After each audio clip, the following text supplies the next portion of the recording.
kung kaya nyong maabot yung current requirements bago mag-effect yung bagong threshold, guys, huwag nyo nang ipagpabukas pa.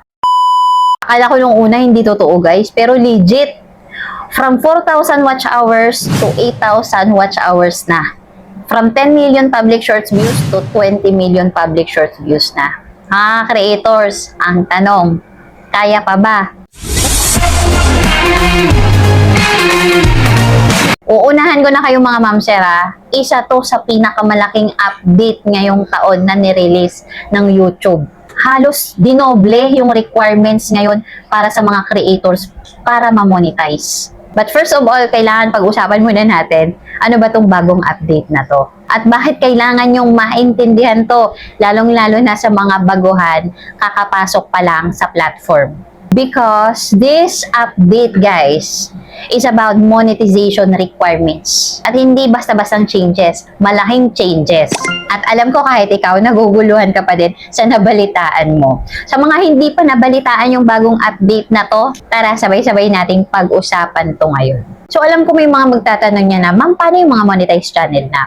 Paano yung mga na-reach na yung requirements na yan? Kumikita na, maapektuhan ba tayo? Mawawala ba yung channel natin? Kasi I know, marami sa atin ngayon, kung ano-ano na yung tumatakbo sa mga utak nila. Okay guys, kalma lang. Kahit ako, nagulat ako sa bagong update na to. Pero sige, pag-usapan natin to ngayon. Alright, bagong monetization requirements.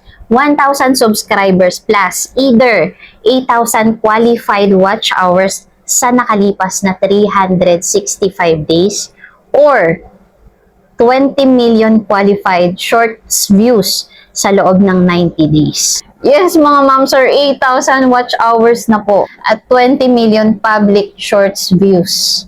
Ang tanong, kakayanin pa ba yan ng mga small content creator na katulad natin? Kakayanin pa kaya yung mga requirements na yan ng mga baguhan sa platform? Halos dinoble ni YouTube, guys, yung old requirements.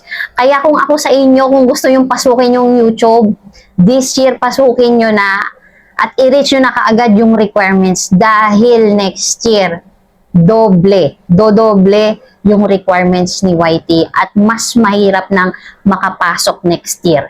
So mga ma'am sir, nakuha ko to mismo sa YouTube Help. Kay YouTube mismo galing to.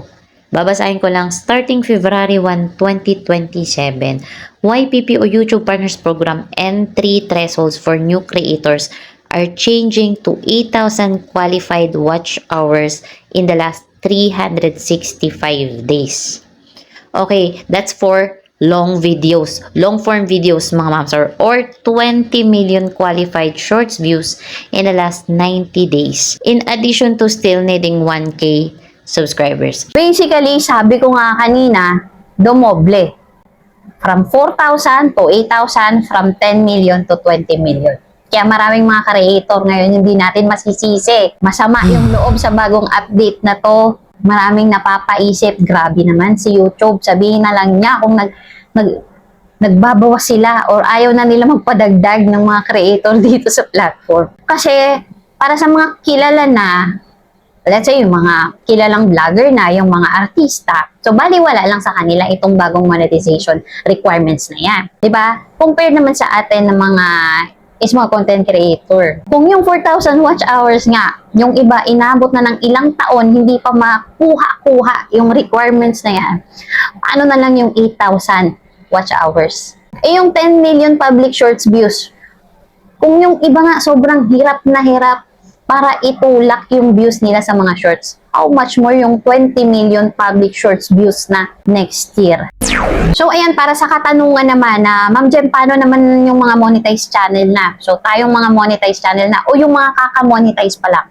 Mawawala ba yung channel? O paano yung mga nag-apply ngayon? So, madi-disregard ba yung application nila? So, actually, ito yung part na, I know, maraming mga creator yung nami-misinterpret. So, mga ma'am sir kung nasa YPP ka na ngayon o YouTube Partner Program at kumikita ka na sa ads at premium revenue, hindi ibig sabihin na porket hindi ka umabot doon sa 8,000 watch hours, so hindi po ibig sabihin ay tatanggalin ka na sa YPP Hindi ibig sabihin ay madedemonetize ka o mawawala yung monetization mo. So, hindi po. Kaya dito sa video na to mga ma'am sir, so lilinawin natin yung sinabi doon sa update. Ayon sa update, ang pagbabago sa entry threshold ay para sa mga new creators applying for YPP. So malinaw yan mga ma'am sir, yung mga creators na nasa YouTube Partner Program na, so hindi sila maaapektuhan ng bagong entry threshold na ito. Kaya kung monetize ka na ngayon, huwag kang magpanik, huwag kang mataranta kasi hindi ka apektado dito. Okay, sagutin natin yung katanungan para malinaw din, lalo na sa mga baguhan. Bakit ba ginawa ng YouTube yung bagong update na to? Okay, based dun sa nabasa ko guys, no? So ngayon kasi ito yung interesting question eh. Bakit ba dinoble ng YouTube yung requirements? So, para ba pahirapan lang yung mga creators dito sa platform? So, para kukunti na lang yung mamonetize? O baka kasi wala ng budget? Parang napaka-imposible naman yun. Kasi alam naman natin na si YouTube ang isa sa pinakakilala at malaking social media platform. So, kung makikita natin mga ma'am sir, no, yung direksyon ng update is, I think for me mas nakatuon para doon sa consistent engagement sa mga audience. So katulad na lang nito, sabayan nyo akong basahin yung bandang taas. To better recognize creators' consistent effort and reflect the realities of different formats, we are updating how we consider channels active in YPP. So guys, ito, starting February 1, 2027, ayan, nakasaad dyan, your channel is considered active if you meet any of the following requirements. So, may requirements na rin para masabing active yung channel mo. So, una dyan, 1,000 qualified watch hours in the past 365 days. Or, 1 million qualified shorts views in the last 90 days. Or, 2 long form videos or 5 shorts uploaded every 90 days. So, yan yung mga requirements na kailangan nating ma-meet para masabi ni YouTube na active yung channel natin. So, mag-i-start yan sa February 1, 2027. And for those na hindi pa nababasa to about shorts earning, guys, basahin to, Evolving YouTube Shorts Earnings and Opportunities. We are introducing new options to reward consistent viewership and help creators build a more diverse business. So, guys, dito sa shorts earnings and minimum performance, no, nakalagay dyan, no, para makapag-earn ka each month, no, from the shorts creator pool. So, creators will now need to maintain 10 million qualified shorts views over the last 90 days. So, kailangan ma-maintain mo yung 10 million qualified shorts views na yan, no, over the last 90 days para makasahod ka each month. If you miss this threshold, you will not be removed from YPP. Di ka naman matatanggal sa YouTube Partners Program.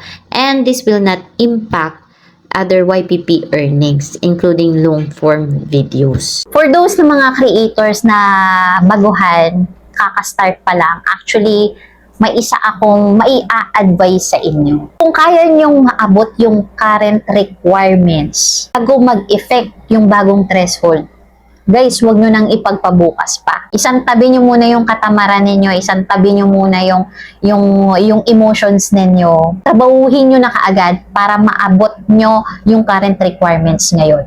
As you can see, doon sa current publish ng YPP eligibility.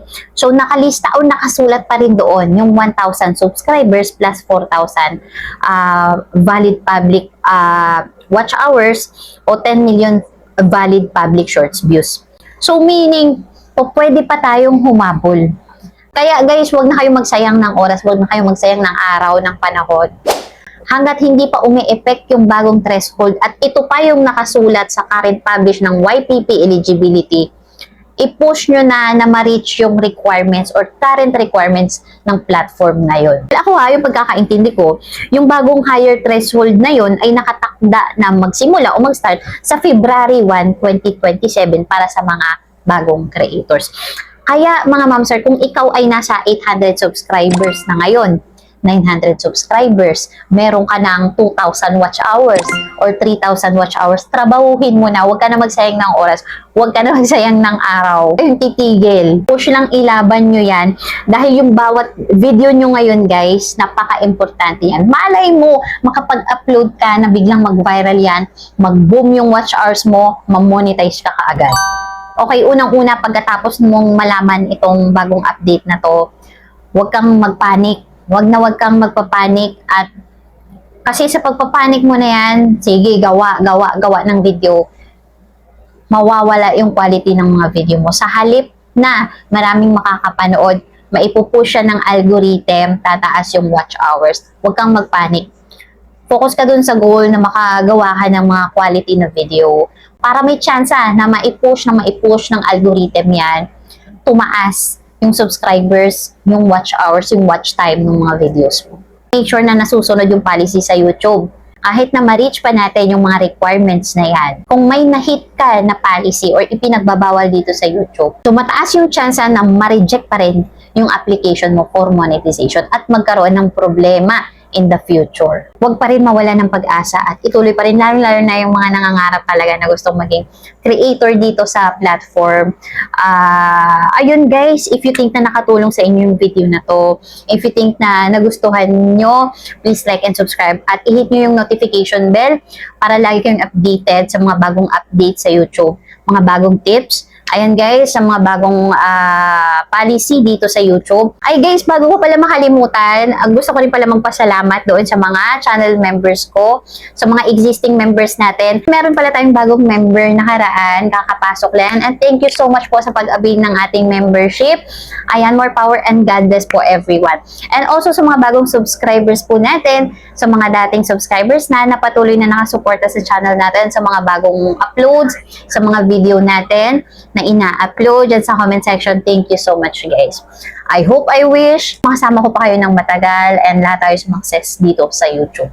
So yun guys, have a nice day. Thank you for watching and see you in my next video. Bye po!